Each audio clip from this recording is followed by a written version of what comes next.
Once upon a time, there was a mother sheep who had 7 little lambs. She loved them dearly and always cared for them. One day, she needed to go to the forest to gather food. Before leaving, she gathered her lambs and said, "My dear little ones, I'm going to the forest, but be careful of the wicked wolf. He has a rough voice, black feet, and long hooves. Don't open the door for him, no matter what." The lambs promised, "Don't worry, mother. We won't open the door for the wolf." The mother sheep left, and soon after, someone knocked on the door. "Open the door, little ones. It's your mother, and I brought you food," said a deep, hoarse voice.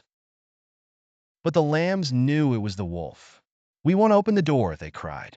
"Our mother has a soft voice, not a rough one like yours." Frustrated, the wolf ran to get some chalk to soften his voice. He returned and said, "Open the door. It's your mother, and I have food for you." This time, his voice sounded sweeter, but the lambs peeked under the door and saw his black feet. "You're not our mother. Her feet are white." The wolf was furious. He ran to the baker, covered himself in flour, and came back again. "It's me, your mother. Open the door." The lambs looked under the door and saw white feet. Thinking it was their mother, they opened the door. To their horror, it was the wolf.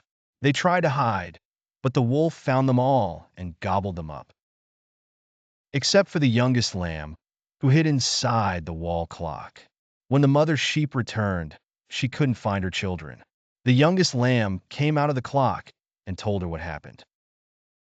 Heartbroken, the mother rushed to find the wolf, who was fast asleep under a tree with his belly full.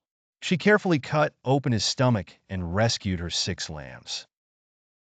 Then, she filled his belly with heavy stones and sewed it back up. The next morning, the wolf woke up thirsty. He stumbled to the river, but, weighed down by the stones, he fell into the water and drowned. The mother sheep and her 7 lambs lived happily ever after, safe and sound.